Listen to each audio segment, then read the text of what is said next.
शान्ति। आज 16 तारिक 9 महीना 20। तब आवन हुँदैछ, मीठे बच्चे, बाप आए हैं सबके दुख हर कर सुख देने, इसलिए तुम दुख हरता के बच्चे किसी को भी दुख मत दो। प्रश्न छ बाबा को, उच्च पद पाने वाले बच्चों की मुख्य निशानी क्या होगी? प्रश्न, उच्च पद पाने वाले बच्चों की मुख्य निशानी क्या होगी? उत्तर भावन हुँदैछ, 1 मा छ, वे सदा श्रीमत पर चलते रहेंगे। दूसरा, कभी हट नहीं करेंगे। तीसरा, अपने को आप ही राज तिलक देने के लिए पढ़ाई पढ़कर गैलप करेंगे। चौथा, अपने को कभी घाटा नहीं डालेंगे। पांचवा, सर्व प्रति रहम दिल और कल्याणकारी बनेंगे। उन्हें सर्विस का बहुत शौक होगा, कोई भी तुच्छ काम नहीं करेंगे। 6 नंबर में कोई भी तुच्छ काम नहीं करेंगे, लड़ेंगे झगड़ेंगे नहीं। तो बाबाले के प्रश्न गर्नुभएको थियो कि उच्च पद पाने वाले बच्चों की मुख्य निशानी क्या होगी भन्दा बाबाले 6 वटा पोइन्ट्स बताउनु भयो। अच्छा, गीत छ, तूने रात गवाई सो के, दिवस गवाई खा पी कर। ओम शांति। रूहानी बच्चे रूहानी बाप के सामने बैठे हैं। अब इस भाषा को तो तुम बच्चे ही समझते हो और कोई नया समझ न सके। हे रूहानी बच्चे, ऐसे कभी कोई कह न सके। परमात्मा को अलावा, बाबा को अलावा और कसले पनि हे रूहानी बच्चे भन्नु सक्दैन, किनकि परमात्माले हामीलाई आत्मा रूपमा, रूहको रूपमा, स्पिरिटको रूपमा हेर्नुहुन्छ और अरू कसले पनि यो शब्द भन्नु सक्दैन। हे रूहानी बच्चे, ऐसे कभी कोई कह न सके, कहने आएगा ही नहीं। तुम जानते हो, हम रूहानी बाप के सामने बैठे हैं, जिस बाप को यथार्थ रीति कोई भी जानते नहीं। भल अपने को भाई भाई भी समझते हैं। हम सब आत्माएं हैं, बाप एक है, परंतु यथार्थ रीति नहीं जानते। भन्नुमा त भनिन्छ, हिन्दू मुस्लिम सिख इसाई सबै आपसमा भाइ भाइ भनिन्छ, तर यथार्थ रीति कसलाई पनि थाहा छैन भन्नुहुँदैछ बाबा। जब तक सम्मुख आकर समझे नहीं, तब तक समझे भी कैसे? तुम भी जब सम्मुख आते हो तब समझते हो। पहिला हामीलाई पनि थाहा थिएन। तुम हो ब्राह्मण ब्राह्मणिया, तुम्हारा सरनेम ही है ब्रह्म वंशी, ब्रह्म कुमार कुमारिया। शिव की तो सब आत्माएं हैं। ब्रह्म का नाता हामी ब्रह्म कुमार कुमारी, शिव को नाताबाट हामी सबै आत्मा। तुमको शिव कुमार व शिव कुमारी नहीं कहेंगे, यह अक्सर रंग हो जाता। कुमार हो तो कुमारी भी हो। शिव की सब आत्माएं हैं। कुमार कुमारियां तब कहा जाता है जब मनुष्य के बच्चे बनते हैं। शरीर में आउँछौं तब हामी कुमार कुमारी कहलाउँछौं भन्दैछ। शिव को नाता हामी सबै आत्मा नै। शिव के बच्चे तो निराकारी आत्माएं है ही। मूल वतन में सब आत्मा ही रहती है। मूल वतन परम धाम में सबै आत्माहरू नै बस्छ भन्दैछ। हाम्रो असल घर नै मूल वतन शान्ति धाम, जिनको शालिग्राम कहा जाता है। शिवलिंग में सानो सानो शालिग्रामहरु रहेको हुन्छ, कालो अंगुर जस्तै। शालिग्राम चाहिँ हामी बच्चा। यहाँ आते हैं तो फिर कुमार और कुमारियां बनते हैं। जिस्मानी शरीरको नातामा कुमार कुमारिया भन्नुहुँदैछ बाबा। वास्तव में तुम हो कुमार शिव बाबा के बच्चे।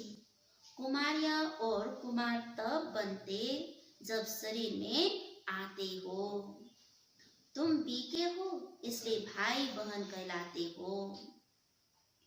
अभी इस समय तुमको नॉलेज मिली है।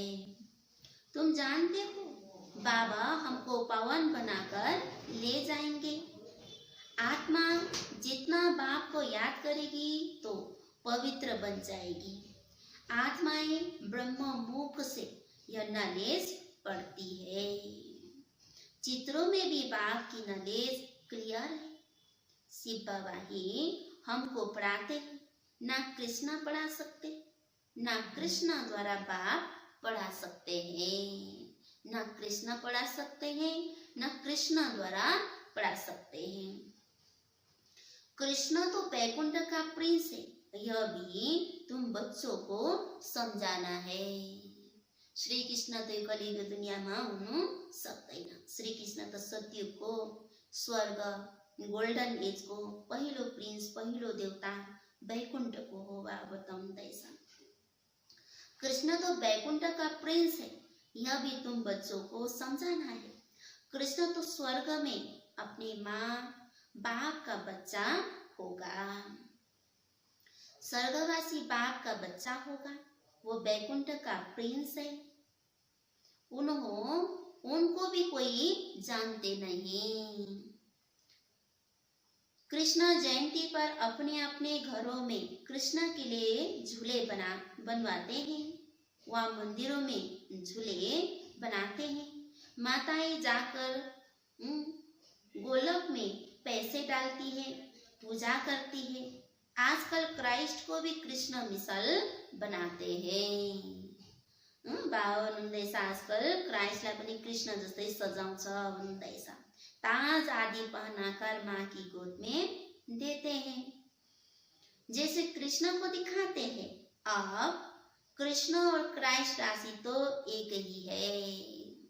कृष्ण पनि कबाट, क्राइस्ट पनि कबाट, राशि त एउटै हो भन्नुहुँदैछ। वो लोग कॉपी करते हैं। नहीं तो कृष्ण के जन्म और क्राइस्ट के जन्म में बहुत फर्क है। कृष्ण का जन्म और क्राइस्ट का जन्म में बहुत फर्क छ भन्दैछ। क्राइस्ट का जन्म कोई छोटे बच्चे के रूप में नहीं होता। जस्तो श्री कृष्ण को जन्म हुन्छ त्यस्तै क्राइस्ट को जन्म हुँदैन भन्दैछ। क्राइस्ट की आत्मा ने तो कोई में जाकर प्रवेश किया है। जीसस को शरीर में क्राइस्ट को आत्माले आएर प्रवेश गरेको हो भन्दैछ। जस्तो श्री कृष्णको सानोमा जन्म हुन्छ, बाल अवस्था देखाइन्छ, त्यस्तो क्राइस्टको हुँदैन भन्दैछ। तर आजकल क्राइस्टको पनि जीससको जन्म हो, त उहाँलाई पनि कृष्णलाई जस्तै त्यसरी ताज पहिनाएर सजाएर आमाको गोदमा दिन्छ भन्नुहुँदैछ। यसरी मनाउँछ भन्नुहुँदैछ। जस्तो जन्माष्टमी हामी मनाउँछौँ। विष से पैदा हो न सके क्राइस्ट पनि भन्नुहुँदैछ।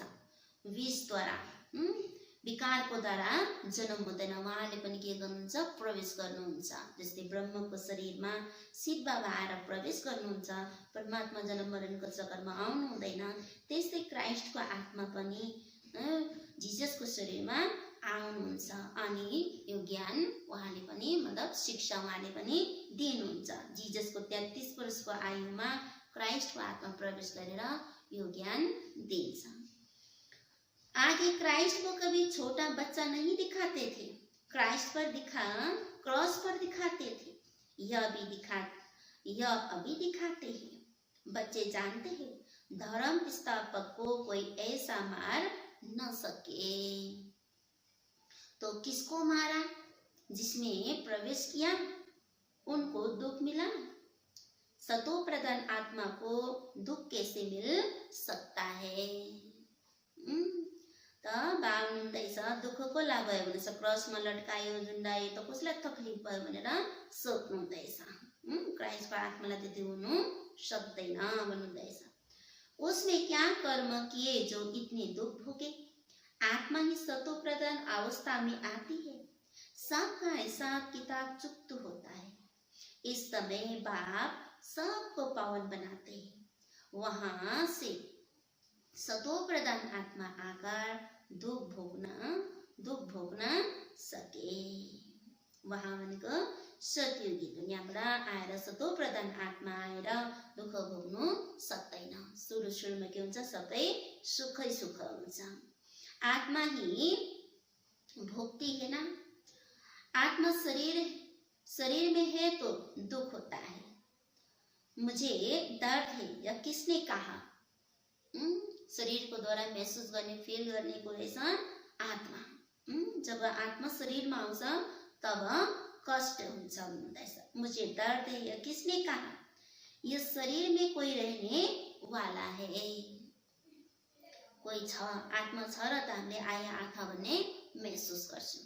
इस शरीरबाटै आत्मा निस्केर गयो भने आया ना आथा। वो कहते हैं परमात्मा अंदर है तो ऐसे थोड़ी कहेंगे हमको दुख है। सर्व में परमात्मा विराजमान है तो परमात्मा कैसे दुख भोगेगा। यह आत्मा पुकारती है, हे परमपिता परमात्मा, हमारे दुखहरू परलौकिक बाप को ही आत्मा पुकारती है। परलौकिक बाप को ही आत्मा पुकारती है। आत्मा को पिता परमात्मा, परलौकिक पितालाई नै जब दुःख कष्ट हुन्छ त उहाँलाई नै याद गर्छ भन्दैछ। अभी तुम जानते हो बाबा आया हुआ है, दुख हरने की युक्ति बता रहे हैं। आत्मा शरीर के साथ ही एवर हेल्दी वेल्दी बनती है। शरीर को द्वारा नै एवर हेल्दी वेल्दी बनिन्छ। मूल वतन में तो हेल्दी वेल्दी नहीं कहेंगे, वहाँ कोई सृष्टि थोड़ी है भन्नुहुँदैछ। मूल वतन परम धाम जो शान्ति धाम भनिन्छ, त्यहाँ कोही सृष्टि छैन। हेल्दी वेल्दी बनिने जग्गा यही स्थूल वतनमा भन्नुहुँदैछ। वहाँ तो है ही शांति। शांति स्वधर्म में टिके हुए हैं। अभी बाप आए हैं, सबके दुख हरकर सुख देने। तो बच्चों को भी कहते हैं तुम मेरे बने हो, किसको दुख नहीं देना। जस्तो म छु त्यस्तै तिमी बच्चाहरू पनि बनिनुपर्छ भन्नुहुँदैछ। जस्तो म कसैलाई पनि दुःख दिदिन त्यस्तै तिमी बच्चाहरू पनि बनिनु भन्नुहुँदैछ। यो लडाई का मैदान है परन्तु गुप्त। यो लडाईको मैदान हो तर बाबा भन्नुहुँदैछ गुप्त। वहाँ है प्रत्यक्ष। यह जो गायन है, युद्ध के मैदान में जो मरेंगे वो स्वर्ग में जाएंगे।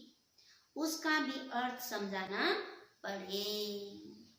असलमा युद्ध भनेको चाहिँ हाम्रो मनोविकारसँग, युद्ध मनोविकारको भित्र मनमा जो संकल्प छ हैन, यसको चाहिँ के हो, युद्ध भन्नुहुँदैछ।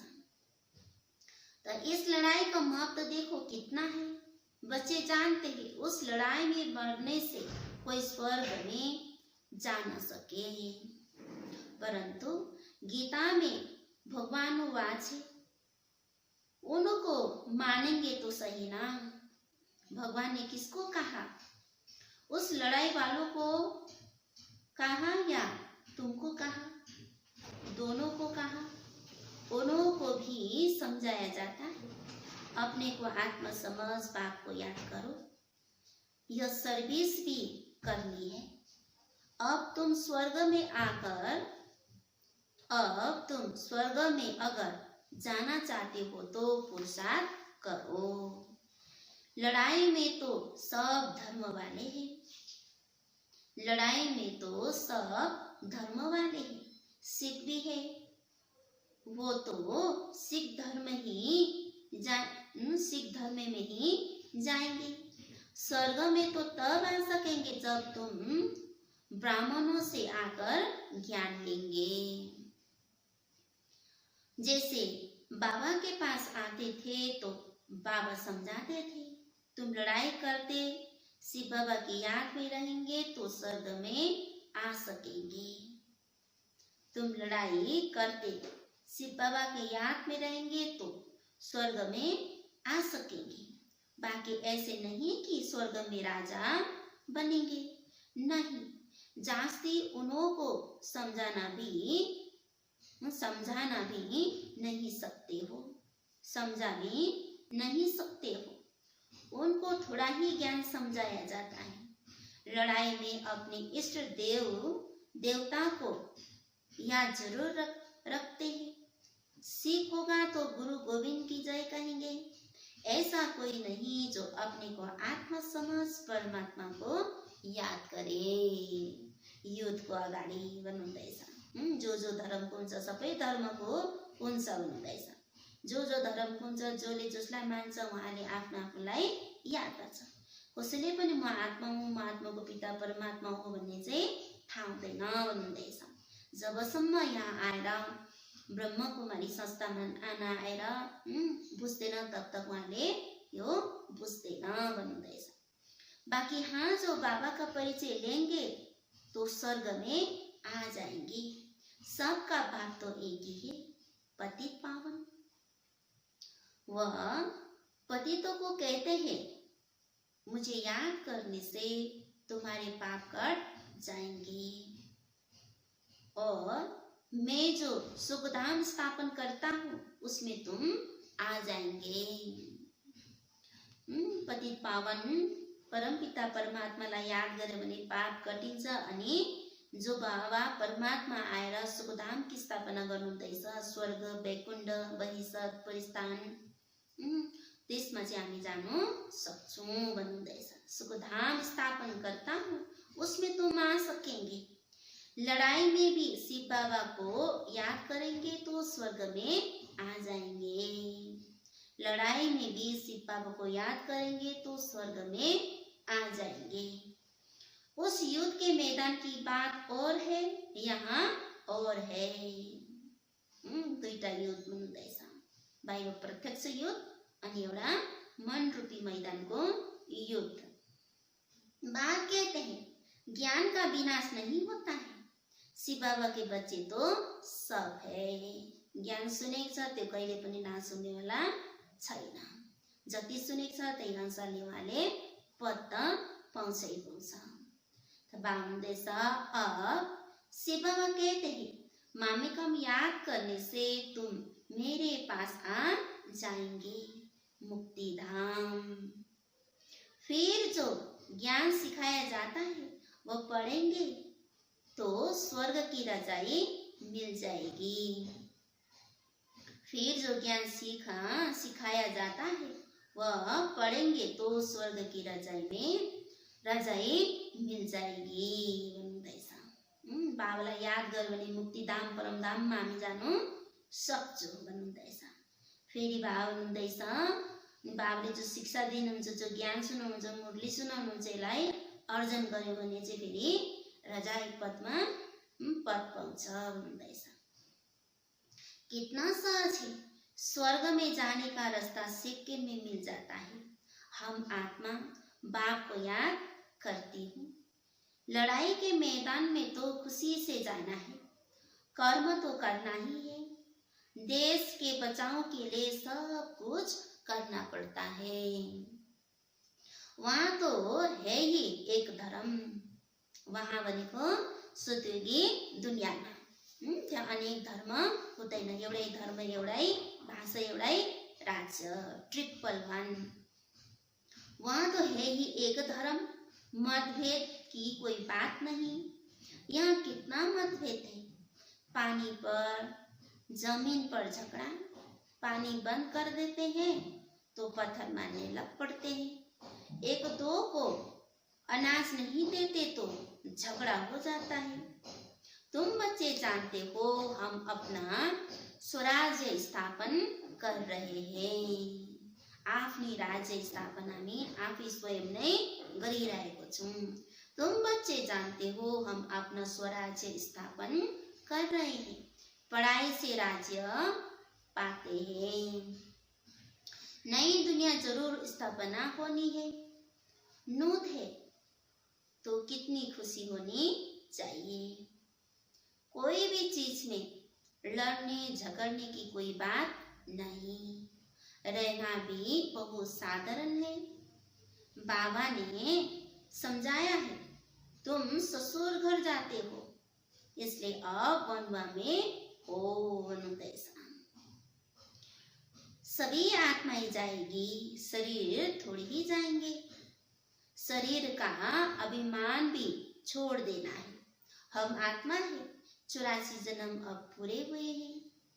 जो भी भारतवासी हो बोलो भारत स्वर्ग था। यही भारत में पहला स्वर्ग थियो। अब तो कलयुग है।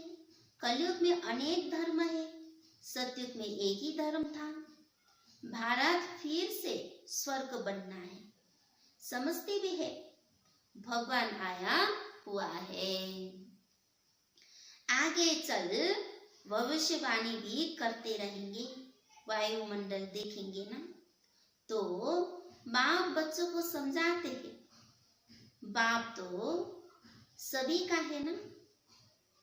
परमात्मा का सबैको हो भन्नुहुँदैछ। सबका हक है। बाप कहते हैं मैं आया हूँ और सबको कहता हूँ मामेकम याद करो तो तुम्हारी विकर्म विनाश होंगे। चाहे जो पनि धर्मको होस्, भाषाको होस्, त परमात्मालाई याद गर्यो भने विकर्म विनाश हुन्छ भन्नुहुँदैछ।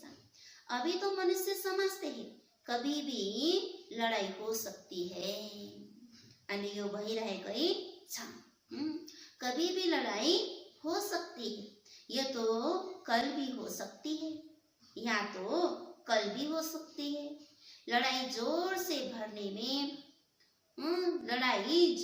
भरने में देरी थोड़ी लगाती है। परंतु तुम बच्चे समझते हो अभी हमारी राजधानी स्थापन हुई नहीं है तो विनाश कैसे हो सकता। हाम्रो राजधानी स्थापन भयो भने हामी रेडी भयो भने विनाश पनि भइहाल्छ भन्नुहुँदैछ। त अहिले हाम्रो राजधानी स्थापन नै भइसकेको छैन भन्नुहुँदैछ बाबा। अर्जुन बाप का पैगाम ही चारों तरफ कहाँ दिया है। हामीले यस्तो सेवाई कहाँ गरिसकेको छौँ र भन्नुहुँदैछ बाबा। पतित पावन बाप कहते हैं मुझे याद करो तो विकर्म विनाश होंगे। यह पैगाम सबके कानों पर जाना चाहिए। भगवान आइसक्यो भनेर कुना काप्चा गाउँ गाउँमा पनि गएर भन्नु तब मात्रै यो विनाश हुन्छ भनेर बाबाले बताउनु भएको छ। भले नभए तापनि अहिले टिभी मिडियाद्वारा पनि हुँदैछ। भल पढ़ाई लगे, भल लड़ाई लगे, बांध भी लग जाए, परंतु तुमको निश्चय है कि हमारी राजधानी जरूर स्थापन होनी है। तब तक विनाश हो नहीं सकता। विश्व में शांति कहते हैं ना, विश्व में शांति कहते हैं ना। विश्व में वार होगी तो विश्व को खत्म कर देंगे। विश्व में वार होगा तो विश्व खत्म कर देंगे। यह है विश्वविद्यालय। सारे विश्व को तुम नॉलेज देते हो। एक ही बाप आकर सारे विश्व को पलटाते। एउटै परम पिता परमात्मा आएर सारा विश्वलाई नै के गर्नुहुन्छ रहेछ, पल्टाउनुहुन्छ, मतलब परिवर्तन गर्नुहुन्छ। वो लोग तो कल्प की आयु ही लाखों वर्ष कर देते हैं। तुम जानते हो इनकी आयु पूरे 5000 वर्ष है। कहते हैं क्राइस्ट से 3000 वर्ष पहले हेवन था। क्राइस्ट आउनुभन्दा पहिला यो धरतीमा के थियो, हेवन थियो, बहिष्ठ थियो, परिस्थान थियो। क्राइस्ट आएको अहिले 2000 भइसक्यो, त यो टोटल अहिले 5000 भइसकेको छ। अथवा हुँदैछ इस्लामी, बौद्धी आदि सबका हिसाब किताब निकालते हैं। उनसे पहले दूसरे कोई का नाम है नहीं। तुम अंगे अक्षरे बता सकते हो तो तुमको कितना नशा रहना चाहिए। झगड़े आदि की बात ही नहीं। झगड़ते वह है जो निधन के होते हैं। जसले परमात्मालाई चिन्दैन, निधनको बनिन्छ, उहिले नै के गर्नेछ, लडाई खेल्दैन भन्नुहुँदैछ। घरतिर पनि कोही लडाइँ खेल्यो, नानी बच्चाहरू झगडा, तिमीहरूको आमा बाउ छैन, तिमीहरूको कोही छैन भनेर भनिरहेको हुन्छ। त्यस्तै नै बाबा भन्नुहुँदैछ, झगडते वो है जो निधन के होते हैं, उसको धनी धोरी छैन। त बाबा भन्नुहुन्छ, तुम अभी जो पुरुषार्थ करेंगे 21 जन्म के लिए प्रलब्ध बन जाएगी। अहिले हामीले जो मेहनत गर्दैछौँ, पुरुषार्थ गर्दैछौँ, यसको प्रलब्ध 21 जन्म सत्युग र त्रेतायुग। त यो संगम युग पनि। लड़ेंगे झगड़ेंगे तो उच्च पद भी नहीं मिलेगा, सजाएं भी खानी पड़ेगी। कोई भी बात है, कुछ भी चाहिए तो बाप के पास आओ। गवर्नमेंट भी कहती है ना, तुम फैसला अपने हाथ में नहीं उठाओ भनिन्छ, आफ्नो हातमा ल नउठाओ भनेर। यहाँ बताउनुहुँदैछ, गवर्नमेंट भी कहती है ना, तुम फैसला अपने हाथ में नहीं उठाओ। कोई कहते हैं हमको बिलायत का बूट चाहिए, कोई कहता हमको बिलायत का बूट चाहिए। बाबा कहेंगे, बच्चे अभी तो वनवाहा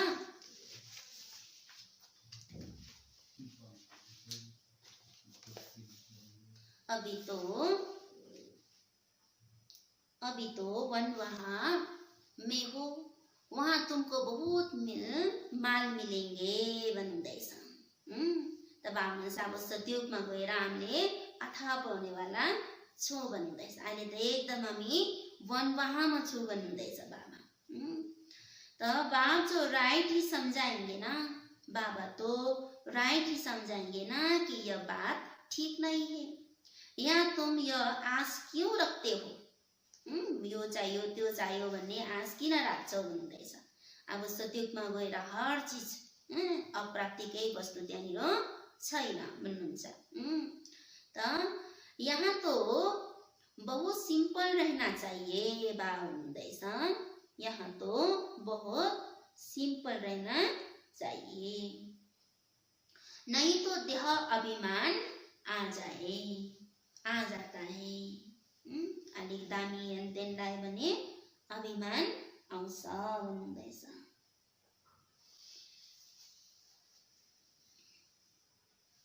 इसमें अपनी नहीं चलानी होती है। बाबा जो कहे बीमारी आदि है, डॉक्टर आदि को भी बुलाते हैं। दवाई आदि से संभाल तो सबकी होती है, फिर भी हर बात में बाप बैठा है। श्रीमत है ना, निश्चय में विजय है, वो तो सब कुछ समझते है ना भन्दैछ हैन। अहिले वनवाह छ, बिमारीको लागि त डक्टर पनि चाहियो, त्यो गर्नै पर्छ भन्नुहुँदैछ बाबा। अरू चीजको आश यहाँनिर अहिले नराख, दामी चीजको आश नराख भन्नुहुँदैछ। वो तो सब कुछ समझते हैं ना, बाप की राय पर चलने में ही कल्याण है, अपना भी कल्याण करना है। कोई को वर्थ पाउंड बना नहीं सकते है तो वर्थ नॉट ए पेनी ठहरे ना, पाउंड बनने लायक नहीं। यहाँ वैल्यू नहीं तो वहां भी वैल्यू नहीं रहेगी, यहाँ वैल्यू नहीं तो वहां भी वैल्यू नहीं रहेगी। सर्विसफुल बच्चों को सर्विस का कितना शौक रहता है, सर्विसफुल बच्चों को सर्विस का कितना शौक रहता है। चक्र लगाते रहते हैं, सर्विस नहीं करते तो उनको रहम दिल कल्याणकारी कुछ भी नहीं कहेंगे। बाबा को याद नहीं करते तो तुच्छ काम करते रहेंगे, पद भी तुच्छ पाएंगे। ऐसे नहीं, हमारा तो शिव बाबा से योग है, यह तो है ही बीके। शिव बाबा ब्रह्मा द्वारा ही ज्ञान दे सकते हैं। सिर्फ शिव बाबा को याद करेंगे तो मुरली कैसे सुनेंगे, फिर नतीजा क्या होगा, पढ़ेंगे नहीं तो पद क्या पाएंगे। योग को साथ साथमा बाबा हुनुहुँदैछ, बाबाको ज्ञान पनि सुन्नु अनि पढ्नु पर्छ। यसैले फेरि प्रलब्ध पनि बनिन्छ, राज्य भाग्य पनि बनिन्छ भन्नुहुँदैछ। यह भी जानते हैं सबकी तकदीर उच्च नहीं बनती है, वहां भी तो नंबरवार पद होंगे। पवित्र तो सबको होना है, आत्मा पवित्र बनने बिगर शान्ति धाम जा नहीं सकती। त उच्च पद पाउनु हरेकको तकदिरमा छैन भन्नु बाबाले। नम्बरवार अनुसारले पद पाउँछ सत्ययुगमा भन्नुहुँदैछ। पवित्र त हरेककोलाई बनिनै छ, पवित्र नबनिकन पवित्र दुनियाँमा हामी जानु सक्दिनौं भन्नुहुँदैछ। बाप समझाते हैं तुम सबको यह ज्ञान सुनाते चलो, कोई फल अभी नहीं भी सुनते हैं, आगे चलकर जरूर सुनेंगे। ज्ञानको छिटा बीज चाहिँ हालिराख्ने अलिकति भए पनि हैन त भन्नुहुँदैछ, अगाडि फेरि आउनु सक्छ भन्नुहुँदैछ। कोई फल अभी नहीं भी सुनते हैं, आगे चलकर जरूर सुनेंगे। अभी कितने भी विघ्न तूफान जोर से आए तुम्हें डरना नहीं है, क्योंकि नए धर्म की स्थापना होती है ना, तुम गुप्त राजधानी स्थापन कर रहे हो। सद्युगी दुनियाँको स्थापनाको कार्य हामीले गुप्त रीतिले गर्दैछौँ भन्नुहुँदैछ। यो संगम युग पनि गुप्त, हामी पुरुषार्थ पनि हाम्रो सबैको आफ्नो गुप्त रीतिले चल्दैछ। कसको कति छ त्यो भन्नु सक्दैन। त भन्नुहुँदैछ तुम गुप्त राजधानी स्थापन कर रही हो सद्युगी दुनिया। त्यसै कारणले हामीलाई कल्पवृक्षको जडामा तपस्या गरिरहेको देखाएको छ, त्यो गुप्तको निशानी। किनकि हरेकको रुखहरूको पनि वृक्षरोपणहरू या त केही पनि रोप्छु त हामी जडा जमिनको पनि हुन्छ, त यहाँनिर हाम्रो कल्पवृक्षमा जडा माथि देखाइरहेको छ, जडामा तपस्या गरिरहेको देखाएको छ। यो पनि गुप्तको निशानी हो, किनकि संगम युग पनि गुप्त नै छ। गुप्त रीतिले हामीले पुरुषार्थ गर्दछौँ, गुप्त रीतिले गुप्त दुनियाँको राज्यको स्थापना गरिरहेको छु, पुरुषार्थ पनि गुप्त नै छ। बाबा सर्विसफुल बच्चों को देखकर खुश होते हैं, तुम्हें अपने को आप ही रास्ते लग देना है, श्रीमत पर चलना है, इसमें अपना हट चल न सके। मुफ्त अपने को घाटे में नहीं डालना चाहिए। बाप कहते हैं बच्चे सर्विसफुल और कल्याणकारी बनो, स्टूडेंट को टीचर कहेंगे ना, पढ़कर गैलप करो, तुमको 21 जन्म के लिए स्वर्ग की स्कॉलरशिप मिलती है। तुमको स्वर्ग के लिए 21 जन्म, तुमको 21 जन्म के लिए स्वर्ग की स्कॉलरशिप मिलती है। डिनाइस्टी में जाना यही बड़ी स्कॉलरशिप है। अच्छा, मीठे मीठे सिकिलदे बच्चों प्रति माता पिता बाप दादा का याद प्यार और गुड मॉर्निंग। रूहानी बाप की रूहानी बच्चों को नमस्ते। हम रूहानी बच्चों की रूहानी बाप दादा को गुड मॉर्निंग और नमस्ते नमस्ते। सदा रहेंगे हंसते हंसाते, चलते फिरेंगे बन के फरिश्ते, चलेंगे परम धाम के रस्ते। सारमा बाबा संगम पर बहुत सिंपल साधारण रहना है। ये संगम युगमा बाले भन्नुहुँदैछ एकदम सिंपल अनि साधारण। वन वहाँमा हो भन्नुभएको छ बाबाले अघि पनि। त बाबा भन्नुहुँदैछ साधारण रहना है, क्योंकि यह वन वहाँ में रहने का समय है।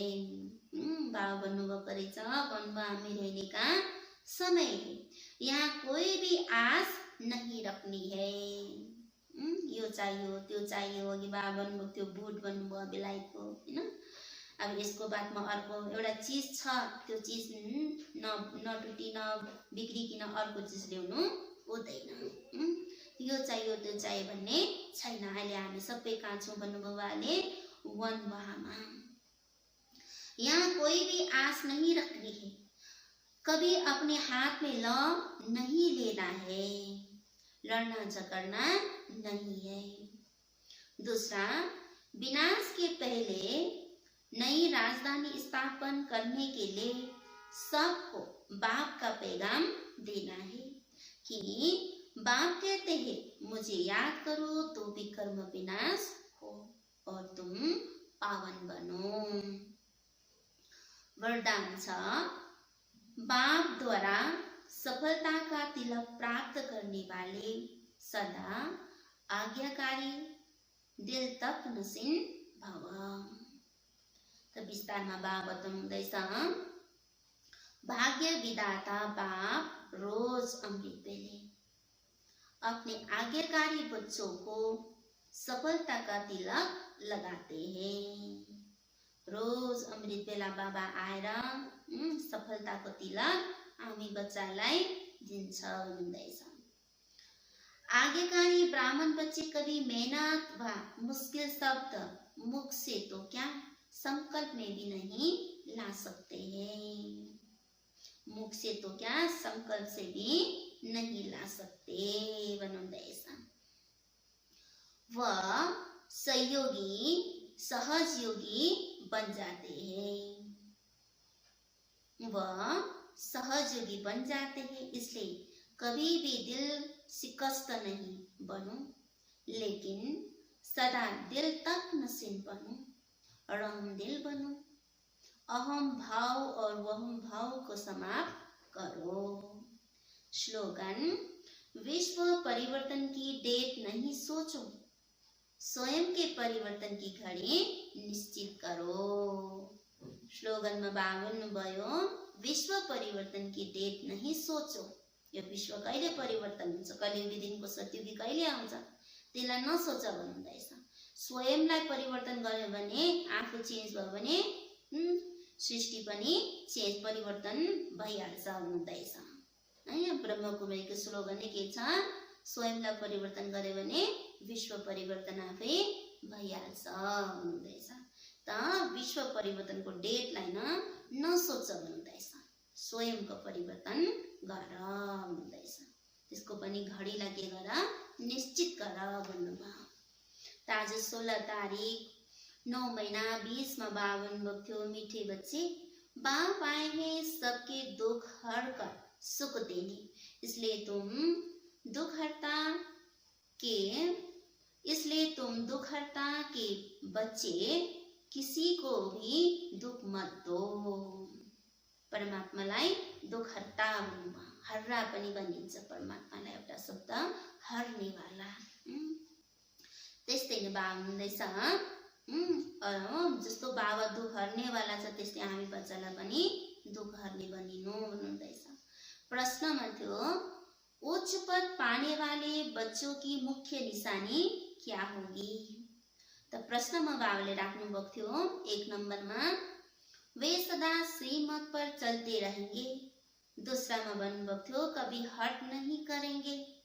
तीसरा, अपने को आप ही राज तिलक देने के लिए प्राय पढ़कर गैलप करेंगे। चौथा में बाबाले भन्नुभएको थियो, अपने को कभी घाटा नहीं डालेंगे। पांचवा, सर्व प्रति रहम दिल और कल्याणकारी बनेंगे, उन्हें सर्विस का बहुत शौक होगा।